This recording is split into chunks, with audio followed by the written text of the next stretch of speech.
শ্রী রামনবমী ব্রতকথা।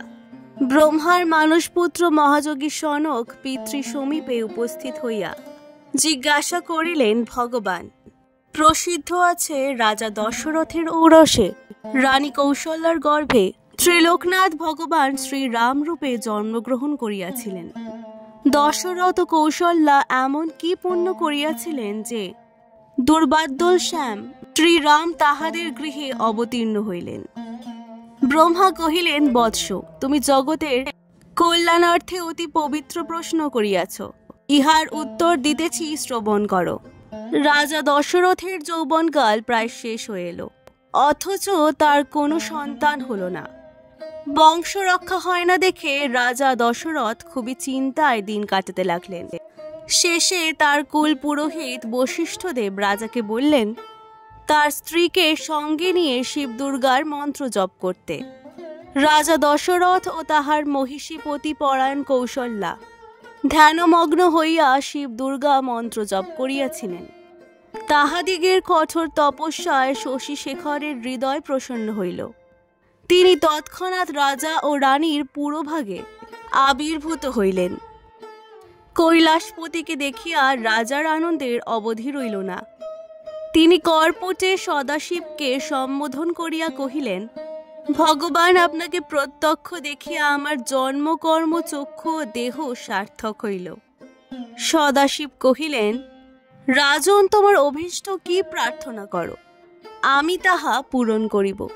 রাজা কহিলেন, হে কৈলাসনাথ, আমি পুত্রাভাবে নিরন্তর মনোদুঃখে কালাতিপাত করিতেছি। কি কার্য করিলে আমি পুত্ররত্ন লাভ করিতে পারি, আপনি তাহার উপায় বিধান করুন। সদাশিব কহিলেন, মহারাজ, তুমি ভক্তি সহকারে পুত্রেষ্টি যজ্ঞ সম্পাদন করো। তাহা হইলেই কৌশল্যার গর্ভে ব্রহ্মাণ্ডপতি জনার্দন তোমার পুত্ররূপে অবতীর্ণ হইবেন। দেবাদিদেব চন্দ্রনাথ এই বলিয়া তিরোহিত হইলেন। অনন্তর রাজা দশরথ কৌশল্যার সহিত একত্র হইয়া যথাবিধান পুত্রেষ্টি যজ্ঞের অনুষ্ঠান করিলেন। যজ্ঞের ফলে অচিরেই কৌশল্যার গর্ভসঞ্চার হইল। যথাকালে চৈত্র মাসে শুক্লপক্ষের নবমী তিথিতে পুনর্বসু নক্ষত্রে শুভ লগ্নে শুভক্ষণে শুভযোগে স্বয়ং জনার্দন শ্রীরামচন্দ্র রূপে আবির্ভূত হইলেন। এই জন্যই এই তিথি রামনবমী নামে কথিত। এই মঙ্গলময় দিনে শ্রীরামচন্দ্রের উদ্দেশ্যে যে কোনো শুভকর্মের অনুষ্ঠান করেন, কোটি সূর্যগ্রহণ অপেক্ষা তাহাতে অধিক ফললাভ হয় সন্দেহ নাই। যে ব্যক্তি এই দিবসে উপবাসী থাকিয়া রাত্রি জাগরণ ও পিতৃপুরুষগণের উদ্দেশ্যে তর্পণ করে, অন্তিমে ব্রহ্মধামে তাহার চিরবাস লাভ হয়। যদি এই পুণ্যতিথিতে নির্জনে বসিয়া দশমী তিথির আগমন পর্যন্ত ভক্তি সহকারে শ্রীরামচন্দ্রের উদ্দেশ্যে ইষ্টমন্ত্র জপ করা যায়, তাহা হইলে তা দ্বারাই পুরশ্চরণ ক্রিয়া সম্পাদিত হয়। এইরূপ জপের পর দশমীতে ব্রাহ্মণ ভোজন করাইয়া দক্ষিণা প্রদান করা কর্তব্য।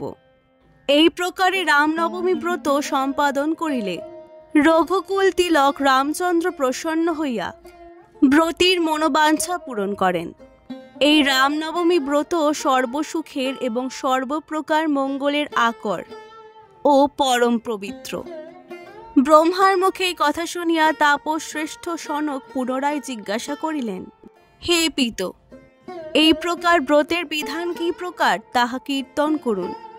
ব্রহ্মা কহিলেন, ব্রতের পূর্বদিন একাহারী থাকিয়া আমিষ ভোজীদের নিরামিষ ভোজন করাই বিধি। রাত্রিকালে কুশ বা কম্বলের শয্যায় শয়ন করিবে, কিন্তু স্ত্রীর সহিত শয়ন করিবে না। প্রাতঃকালে গাত্রোত্থান পূর্বক স্নান ও নিত্যক্রিয়া সমাপনান্তে পবিত্র হইয়া যথাবিধি সংকল্প করিবে। তৎপরে ঘটে পটে শালগ্রাম শিলায় বা প্রতিমাতে শ্রীরামচন্দ্রের পূজা করিবে।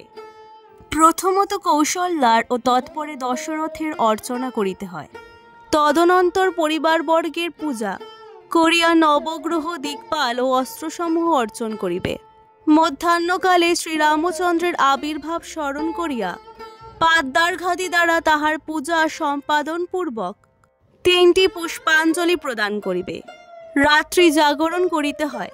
পরদিন প্রভাতে স্নানান্তে যথাবিধি ভক্তি সহকারে শ্রীরামচন্দ্রের পূজা সমাপনান্তে ব্রাহ্মণকে ভোজন করাইবে ও দক্ষিণা দিয়া তাহাদিগকে সন্তোষ সাধন করিবে, তৎপরে নিজে পালন করিবে।